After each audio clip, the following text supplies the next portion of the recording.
उत्तराखंड नगर निकाय चुनाव, मुख्यमंत्री पुष्कर सिंह धामी प्रचार अभियान में उतरे। 7 दिन में करेंगे 25 रैलियां।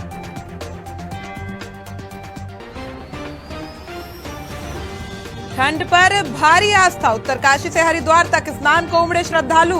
देव डोलियां भी पहुंची प्रयागराज।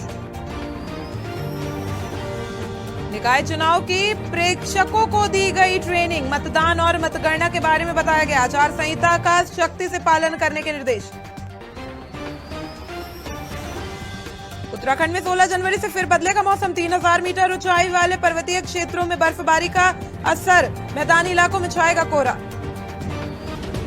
हरिद्वार नगर निगम में मेयर चुनाव के लिए बीजेपी कांग्रेस ने पूरा जोर लगा रखा है। 2018 में हरिद्वार मेयर के चुनाव में कांग्रेस ने बाजी मारी थी, लिहाजा कांग्रेस के सामने जीत का सिलसिला कायम रखने की चुनौती है। वहीं 2025 में बीजेपी मेयर पद पर कब्जा करने की कोशिश में लगी है। वहीं इसी खबर पर हरिद्वार से हमारे संवाददाता दे रहे हैं पूरी जानकारी।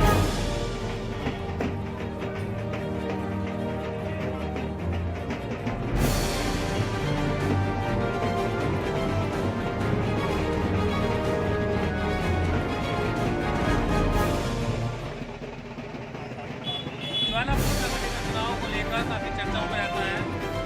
यहाँ पर सभी सीटों पे लगातार कांग्रेस पिछले कई वर्षों से बढ़त बनाई हुई है। वही कुछ लोग ऐसे हैं जो कांग्रेसी भी हैं, लेकिन इस बार निश्चित तौर पर चुनाव भी लड़ रहे हैं। काफी अहम होते निर्दलीय भी, और हमारे साथ इकबाल अहमद से बात करेंगे कि आप चुनाव मैदान में हैं, किन मुद्दों को लेकर आप पहुंचे हैं। हमारे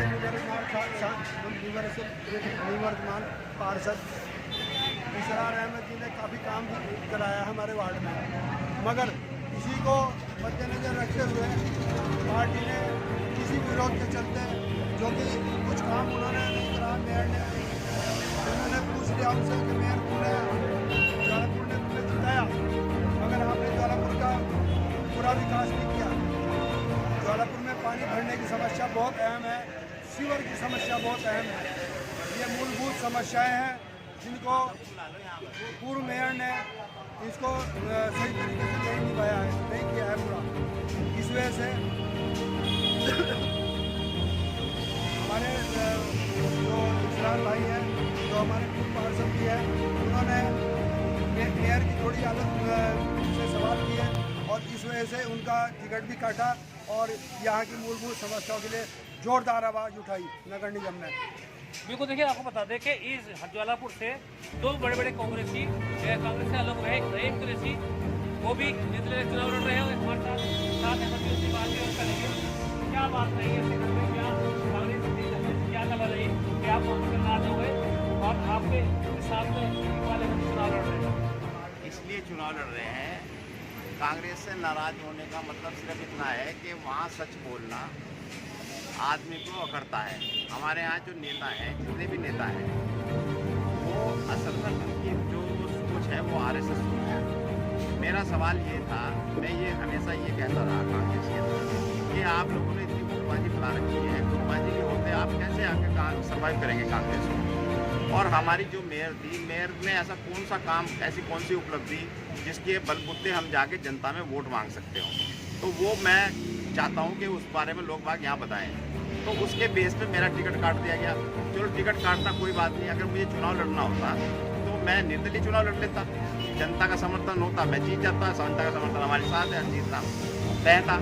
मगर मैंने इसको रास्ते को नहीं अपनाया। अब हमारे यहाँ 3 कैंडिडेट खड़े, एक बीजेपी, कांग्रेस, एक निर्दलीय। तो हमें तो सबसे अच्छी छवि वाला आदमी जो लगा है वो इकबाल अहमद उर्फ मुन्ना लगा, तो हम इसका समर्थन कर रहे हैं। हम एक सही प्रत्याशी चाहते हैं यहाँ, जो विकास कर सके और लोगों के साथ खड़ा हो सके, और वो यहाँ ईजिली उपलब्ध भी है।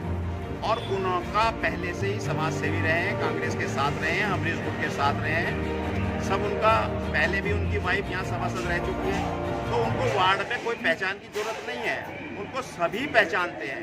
उनको हर घर का बच्चा पहचानता है, उनकी वाइफ को पहचानता है। और हम उनको इसलिए चुनाव लड़ा रहे हैं कि सबसे सज्जन, शिक्षित, काम करने वाले, कर्मठ अगर कोई कार्यकर्ता इन तीनों के अंदर हैं तो वो इकबाल अहमद उर्फ मुन्ना ही है।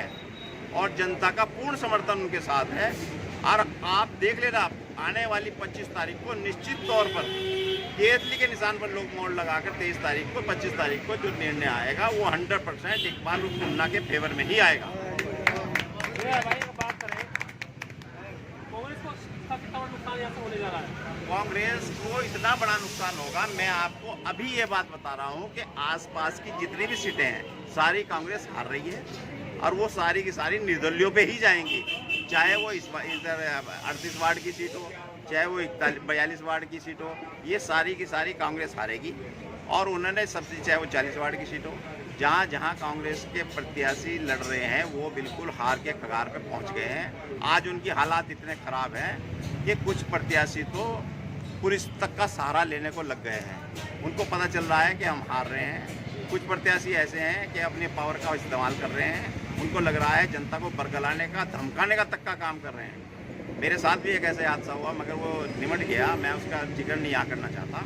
ये 100% मैं कह रहा हूँ, इसके चारों तरफ के वार्ड है वो 100% कांग्रेस हारेगी। कांग्रेसों का कहना है कि जितने भी निर्दलीय प्रत्याशी यहाँ पर चुनाव लड़ रहे हैं वो भाजपा के डमी कैंडिडेट हैं और कांग्रेस को हराने के लिए काम कर रहे हैं। कांग्रेस को हराने के लिए कोई काम नहीं कर रहा है, वो बीजेपी को भी हराने के लिए काम कर रहे हैं। मैं किसी भी सांप्रदायिक पार्टी का साथ नहीं देता, मैं बीजेपी के कांग्रेस से ज़्यादा खिलाफ हूँ, मैं बीजेपी के बहुत ज़्यादा खिलाफ हूँ। मगर कांग्रेस ने अपने 8 टिकटों का जो बंटवारा किया वो पैसे ले किया, लोगों को बरगला किया, ऐसे कार्यकर्ताओं को टिकट दे दिए जिनका कोई जमीन नहीं है, जो कार्यकर्ता संगठन के अंदर कभी दिखाई ही नहीं दिए। जब दिखाई नहीं दिए तो आज किस बेस पर काम कर रहे हैं, किस बेस पर उनको टिकट दिया गया, उनकी कोई क्या उपलब्धि है, वार्ड के अंदर उन्होंने क्या किया, वो सब जनता देख रही है और जनता इसका निर्णय कर देगी। पंचायत दूध का दूध पानी का पानी कर देगी। निश्चित रूप से द्वारा ठोकी जा रही ताल कहने का निर्णायक साबित होगी। आने वाले 23 तारीख को जब मतदान होगा और 25 तारीख को जब निर्णय आएगा तो निश्चित रूप से इन ज्वालापुर में कांग्रेस को भारी नुकसान होता हुआ नजर आ रहा है। कैमरामैन के साथ नरेश तोमर, हरिद्वार।